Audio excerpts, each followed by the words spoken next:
Assalamualaikum warahmatullahi wabarakatuh. Selamat datang kawan-kawan semua di channel Riam Biru. Terima kasih banyak untuk kawan-kawan yang sudah berkenan hadir di channel ini. Apa kabar kawan-kawan? Semoga sehat selalu sekeluarga. Amin. Baik, kali ini ada satu cerita datang dari Mas Rinto. Kebetulan nggak jauh dari sini ya, dari daerah Balapulang.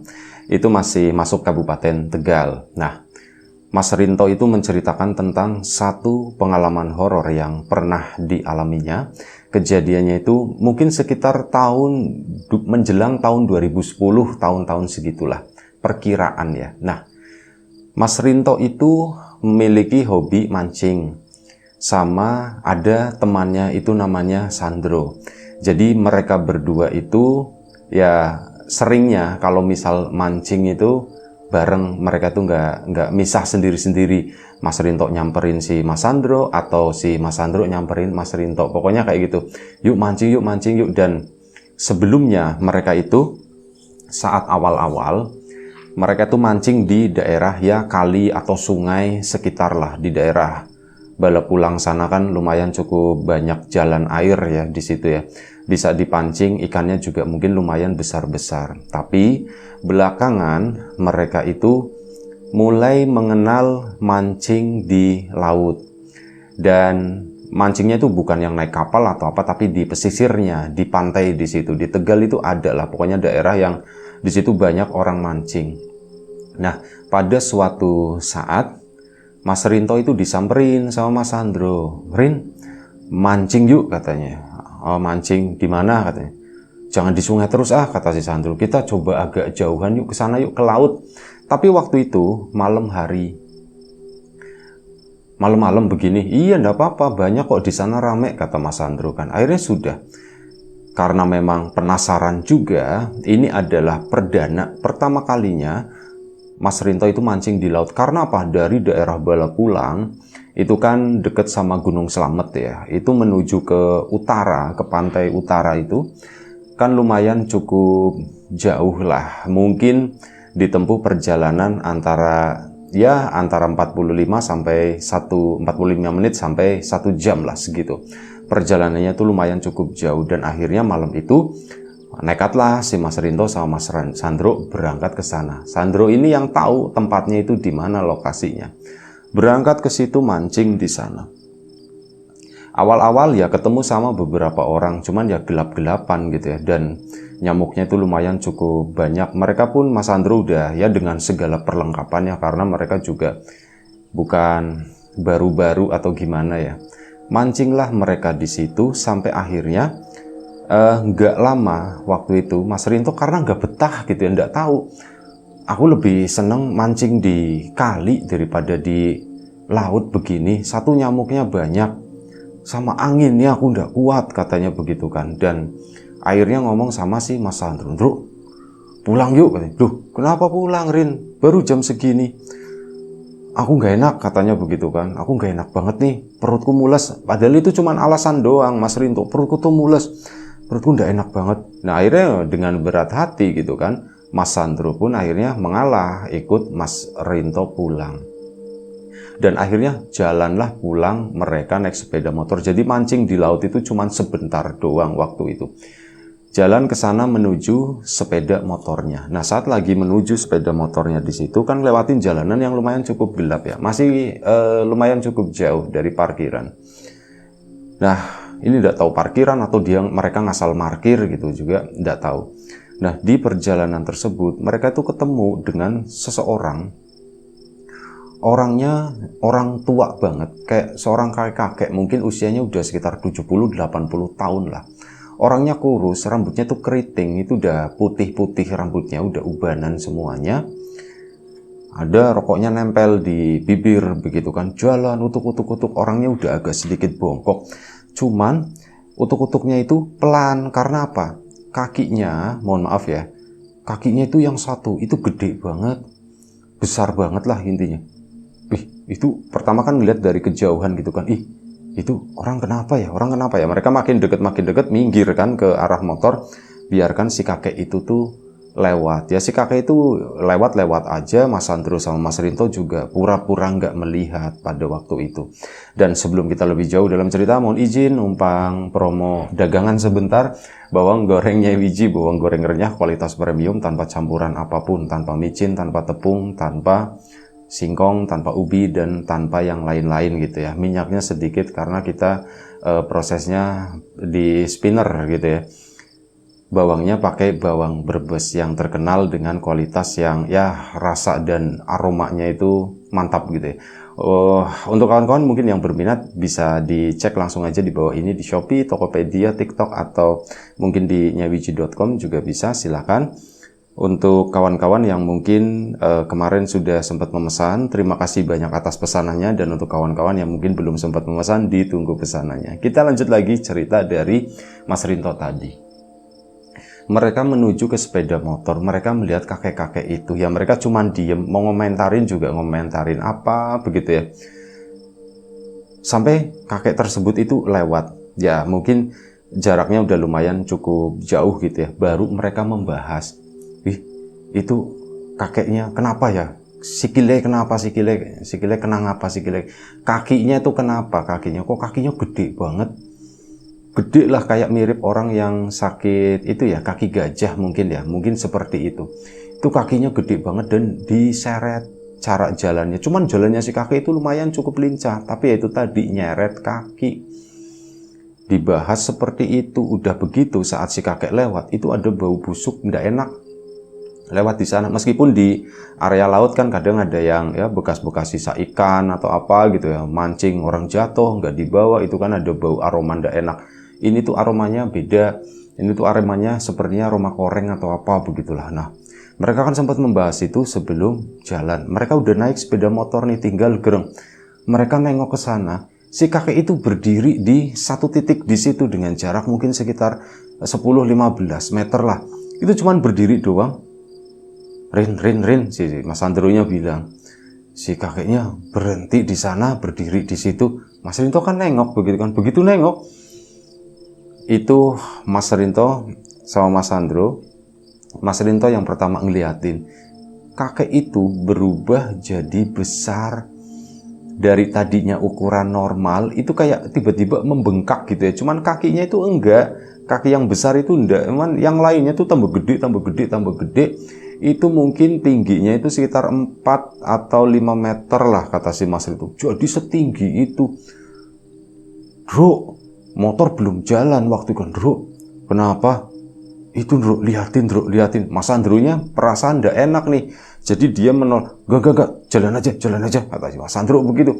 Akhirnya motor pun jalan. Nah, begitu jalan, si Mas Sandro baru nengok ke belakang. Ternyata apa? Sosok yang tinggi besar itu tuh ngikutin. Dan gas katanya. Cabut, gas digas. Akhirnya ngebut ke sana, selamat lah, maksudnya nggak diikutin lagi. Mas Sandro nengok ke belakang, itu pun sosok tadi udah menghilang. Sudah deg-degan begitu kan, kok ada begitu ya gitu, nggak tahu ya, namanya juga di laut kata si Mas Sandro, ya tempatnya begitu-begituan lah di situ kata si Mas Sandro tuh begitu. Dan akhirnya apa, mereka pun sempat istirahat dulu sebentar dan istirahat, makan dan yang lain-lain gitu, baru lanjut pulang ke sana ke daerahnya, ke daerah Balapulang. Nah, di tengah perjalanan Mas Sandro nanyain, Rin, kamu perutnya udah sembuh? Alhamdulillah udah sembuh, padahal ya memang dari tadi tuh udah sakit gitu ya. Alhamdulillah udah sembuh gitu. Bro, mancing lagi yuk, mancing yuk. Nah, Mas Rinto malah ngajakin tanggung nih, kita mancing di kali aja katanya begitu kan. Akhirnya apa, Mas Rinto pun sama Mas Sandro memutuskan mancing pokoknya di daerah kali, di daerah sungai, di dekat rumah mereka di daerah Balapulang sana. Nggak tahu ya lokasinya di sebelah mana. Nah, mereka pun turun di situ, parkir dan sebagainya, melanjutkan itu mancing tadi. Di tengah-tengah mancing waktu itu mungkin udah sekitar jam 12:30 pagi ya. Hawa udah mulai dingin. Pokoknya hari itu menurut Mas Rinto itu beda banget dengan saat dia mancing malam-malam gitu. Malam itu tuh nggak tahu rasanya tuh dingin banget, terus nggak tahu kenapa ya, kok jadi anyep. Anyep itu apa? Ya yes, pokoknya itulah seperti itu ya. Hawanya lembab, suasananya hening, pokoknya ndak enak banget. Biasanya ada beberapa orang lain, malam itu ndak ada. Mas Rinto diem aja begitu kan, ngeliatin si Mas Andrew juga sama-sama terdiam seperti itu. Mereka pun, Mas Rinto merasa nggak enak ya, tadi perasaannya itu gimana gitu, nggak tenang. Akhirnya agak mendekat ke arahnya Mas Andrew ke situ. Ada rasa takut juga waktu itu. Akhirnya mendekat. Nah begitu mendekat, Mas Rinto itu melihat di sebelah kanan, jaraknya lumayan cukup jauh, itu ada seorang perempuan di sana. Pakai bajunya itu putih. Cuman putihnya itu bukan putih dasarnya kuntilanak begitu, enggak. Kayak pakaian rok biasa, perempuan nyambung atas bawah. Warnanya putih, dia itu lagi duduk di atas batu. Dan kakinya itu diciprat-cipratin kayak lagi main air gitu. Nah di atas sungai tersebut itu kan banyak bangunan. Ada di seberang sana juga ada. Jadi enggak terlalu gelap lah. Masih kelihatan, apalagi itu warna putih ya. Di tengah itu pertama dilihatin sama Mas Rinto, itu apa ya, itu apa, orang atau bukan? Kayaknya orang, ada cewek. Mas Rinto ngomong sama Mas Andrew, Bro, itu ada cewek katanya begitu, kata si Mas Rinto. Cuman Mas Andrew-nya itu cuma kayak begitu doang. Bro, wih itu ada cewek. Mas Andrew nengok begini terus, cuman begitu doang. Dia tuh kayak nggak ngejawab, kayak nggak tertarik dengan apa yang diceritakan sama Mas Rinto. Akhirnya apa? Mas Rinto pun mulai mengawasi, mengamati perempuan tersebut ya. Si perempuan itu pun kayak turun di aliran pinggiran sungai yang bebatuan dan yang gak dalam, yang dangkal di sini. Itu kayak main-main sendiri, caki-ciki. Mas Rinto pun mikir, kok main sendiri ya? Tak deketin kata si dia gitu. Itu meskipun takut, tapi di satu sisi Mas Rinto karena merasa ini tuh daerahku gitu ya, jadi ya aman, aku ndak terlalu khawatir. Dia pun akhirnya memutuskan ininya ditinggalin, pancingnya ditancepin atau diapain. Dia melipir ke sana, Ndro bentar ya. Mas Andrew nggak jawab apapun. Ke situ, ke sana, turun ke bawah, mendekat ke arah perempuan tersebut. Nah setelah deket, ngobrol lah mereka. Itu ya perempuan yang cantik gitu ya. Mbak lagi ngapain malam-malam sendiri di sini? Iya mas, lagi ini aku bosen di rumah, katanya begitu. Wah bosen di rumah ya gitu ya. Dan ini cantik, pakaiannya putih pula, tipis. Aduh, Mas Rinto pun ya pikirannya sudah yang enggak gitu kan. Mbak tak temenin ya mbak, sini ya mbak ya. Iya mas, enggak apa-apa katanya, buat temen ngobrol, kata si mbaknya. Rumahnya di mana mbak? Itu mas, dia nunjuk di seberang sungai di sana. Di situ mas, di kampung situ. Mas Rinto nggak kenal ya, ada kenal beberapa tapi nggak terlalu deket-deket banget lah. Itu mas, di situ kampungku. Oh berarti nggak jauh ya mbak ya? Enggak jauh. Ya mereka pun ngobrol-ngobrol waktu itu sampai akhirnya, mohon maaf gitu ya, ya Mas Rinto ngerayu-ngerayu seperti itulah. Dan akhirnya baru mau mulai gitu ya. Jadi kayak mereka tuh kayak semacam berciuman atau apa. Tiba-tiba Mas Rinto itu ngerasain saat lagi itu tadi lagi ciuman, dia tuh merasakan ada rasa asin, pahit, dan bau nanah waktu itu, kata si Mas Rinto. Mas Rinto ingat bau nanah itu saat gusinya itu lagi korengan gitu ya, misal lagi lagi sariawan itu kan ya suka kadang pecates. Nah rasanya tuh seperti itu, cuman ini lebih parah, kata Mas Rinto. Aku ngerasain loh, kok begini ya gitu. Akhirnya apa?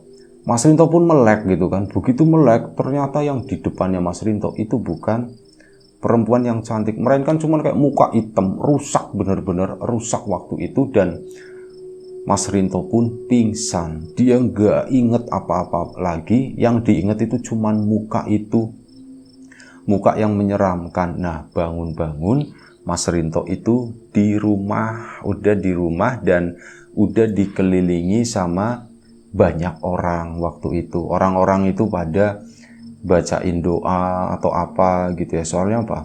Ternyata begitu Mas Rinto bangun, itu geger, Rinto udah bangun, Rinto wis tangi gitu ya, bilangnya udah bangun. Akhirnya keluarga kan, warga semuanya mendekat. Begitu Mas Rinto bangun, dia bingung, loh kok aku ada di sini gitu kan. Udah begitu Rinto dipanggil ya, Mas Rinto mau nyengir ya. Begitu mau nyengir, bibir itu sakit banget kata Mas Rinto, perketak pada pecah. Dan bibirku kenapa? Begitu dipegang itu kayak bibir yang korengan semuanya, atas bawah waktu itu. Rin, kamu udah bangun, Rin? Iya mak, aku udah bangun mak. Emang kenapa sih mak? Gitu kan, ditanya. Begitu Mas Rinto inget, kejadian terakhir itu aku begini, cuman ya aku ndak mau cerita gitu, malu kan kalau misal cerita. Akhirnya sudah, Mas Rinto pun akhirnya ditanyain kenapa bisa seperti ini. Nah, Mas Sandro dipanggil waktu itu lagi nggak di sana, akhirnya dipanggil, diceritain. Mas Sandro pun cerita, Rin, aku ndak tahu waktu itu kamu tiba-tiba pergi. Ini versinya sih Mas Sandro. Kamu tiba-tiba pergi ke sana, ke samping, tak panggil-panggil, tapi kamunya diem aja di situ kan. Ya cuman, ya wis lah, mungkin kamu lagi nyari spot di bawah atau apa. Mas Sandro nggak melihat ada seorang perempuan pun di sana. Bener-bener nggak ngelihat, nggak tahu gitu.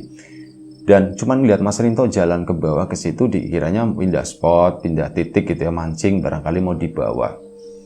Diperhatikan, loh, Rinto tahu-tahu posisinya itu udah tergeletak di sana kan. Mas Sandro nyamperin ke situ.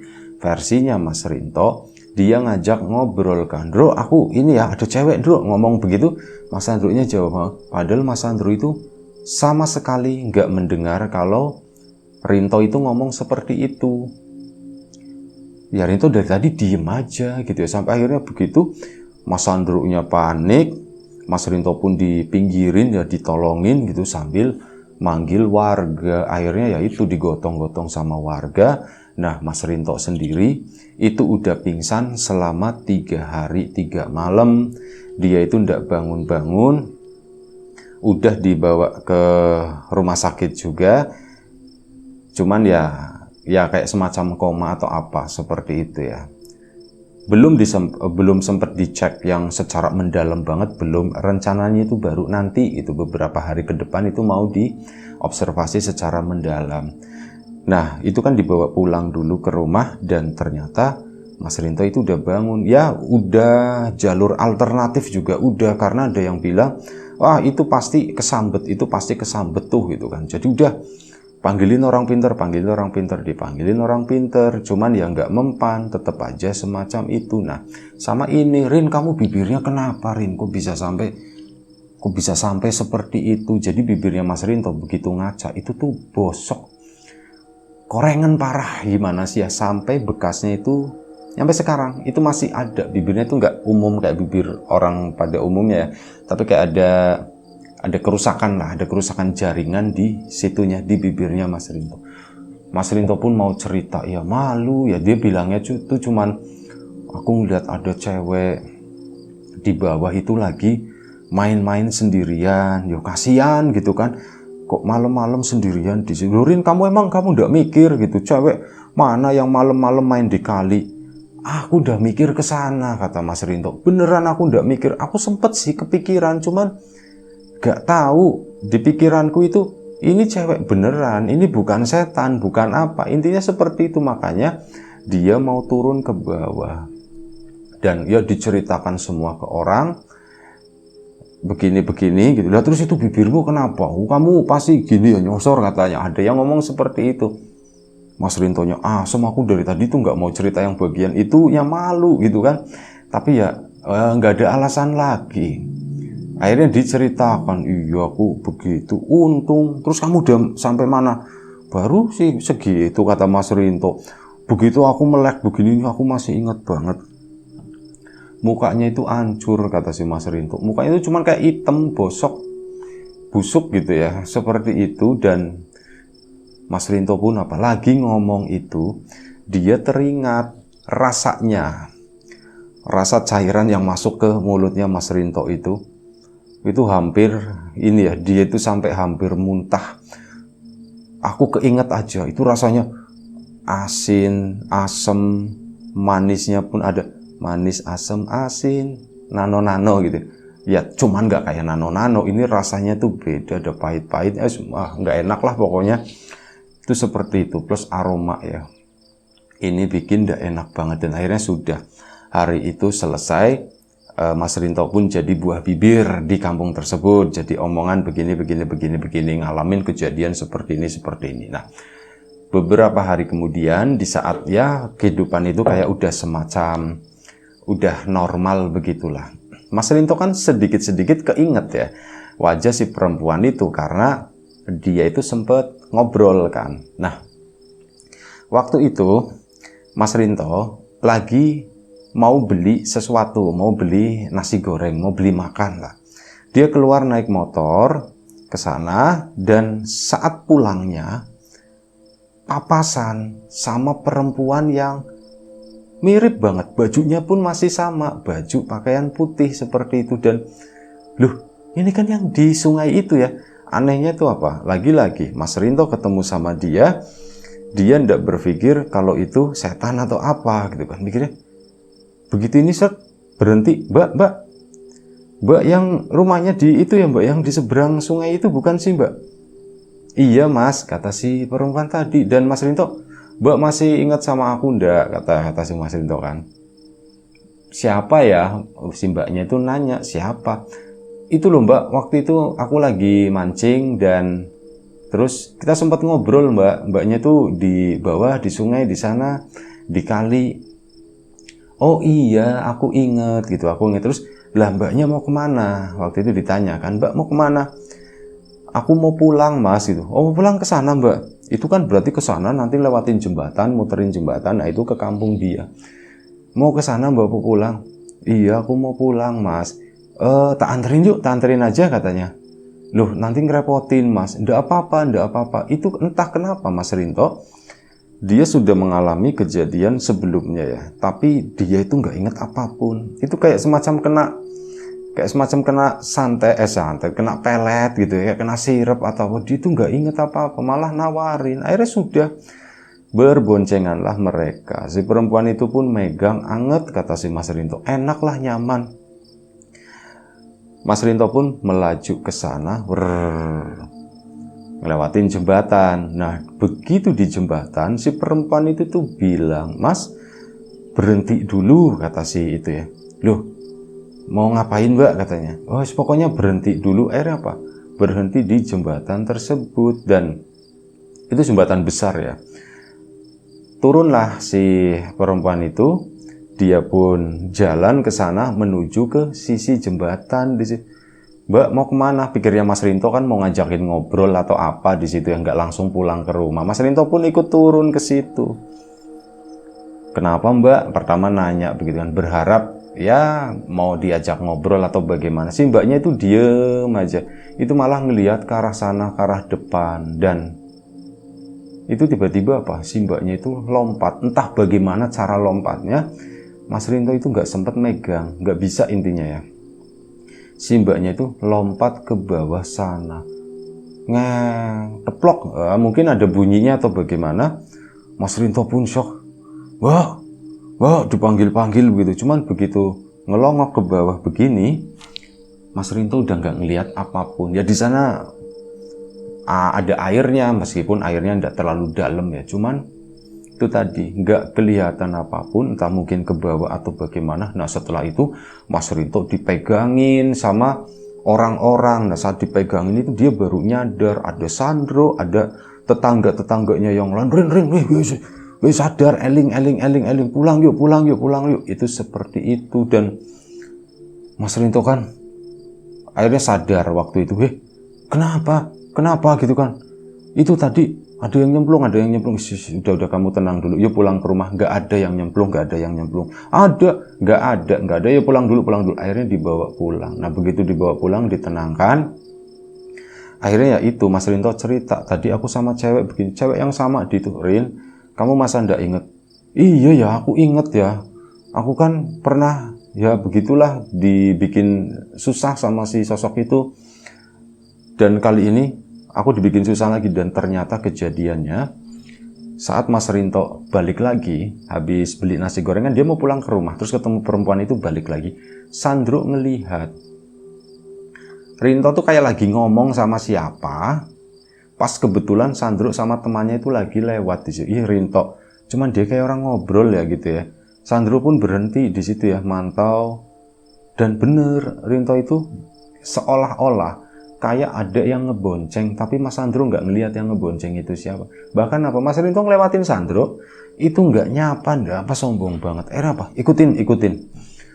Akhirnya diikutin lah sama Mas Sandro sama temannya berdua gitu boncengan. Dan melihat hal tersebut, saat melihat hal tersebut, mereka kan ngelewatin rombongan, ada orang-orang itu lagi pada nongkrong ya. Kayak di bagian depan desa lah di sana. Mas ikut, Rinto. Ya, akhirnya pada ikut. Melihat itu, Mas Rinto itu di pinggir jembatan, dia itu udah mau lompat gitu kan. Ya akhirnya dipegangin kan sama si Sandro dan kawan-kawan. Untungnya seandainya mungkin telat atau apa, si Mas Rinto mungkin udah jatuh kali dari jembatan ke bawah sana. Ya enggak tahu meninggal enggaknya, cuman ya mungkin kalaupun enggak meninggal itu bisa meninggalkan cacat atau luka yang serius dan sebagainya. Untungnya lagi-lagi malam itu tuh ada Mas Sandro yang secara enggak sengaja melihat Mas Rinto melakukan hal tersebut dan berhasil diselamatkan. Dan setelah itu Mas Rinto pun mengalami berbagai macam pengobatannya terutama yaitu pengobatan alternatif, sesuatu yang berbau-bau mistis begitulah, manggil dukun, manggil Pak Ustadz, manggil Pak Kiai, wis apapun itu dipanggil-panggil. Dan ya alhamdulillahnya memang Mas Rinto sembuh. Dan harus menerapkan itu tadi, hati-hati, jangan gampang kegoda sama perempuan, intinya tuh seperti itu. Itu aja satu cerita dari Mas Rinto di Balapulang sana. Terima kasih Mas Rinto atas ceritanya. Kawan-kawan di rumah juga terima kasih banyak atas support dan dukungannya, apapun itu, kawan-kawan subscriber, kawan-kawan membership, kawan-kawan yang udah kasih support dalam bentuk super thanks ke Riam Biru, terima kasih banyak. Kawan-kawan yang udah ngasih like, udah nge-share ke yang lainnya, kawan-kawan yang udah ninggalin komentar juga terima kasih banyak. Kawan-kawan yang sudah memesan bawang gorengnya Wiji, tentu saja terima kasih banyak. Untuk kawan-kawan yang mungkin belum sempat memesan, ditunggu pesanannya. Dan doa terbaik dari kami untuk kawan-kawan, semoga selalu diberi kemudahan dalam hal apapun, termasuk kemudahan dalam hal rizki. Yang sakit segera diberi kesembuhan, yang sehat tetap dijaga kesehatannya. Baik, sampai jumpa di episode selanjutnya Riam Biru, jaga kesehatan kawan-kawan semuanya. Sekali lagi terima kasih. Assalamualaikum warahmatullahi wabarakatuh.